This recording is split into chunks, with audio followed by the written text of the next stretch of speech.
This is Centenarian Lifestyle. What is the number one cause of heart disease? It's animal fat. Yes, the cholesterol, the fat. So let's talk about the fat. Fat from the manufacturing plant, okay? There's a bacteria toxin called endotoxin. Endotoxemia is the disease that happens when you consume the animal products from a slaughterhouse.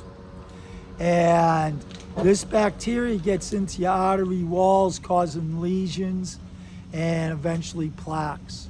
So you really want to stay away from animal fat. It's not good for you. Endotoxemia is not for you or anybody. This is Centenarian Lifestyle letting you know about animal fat.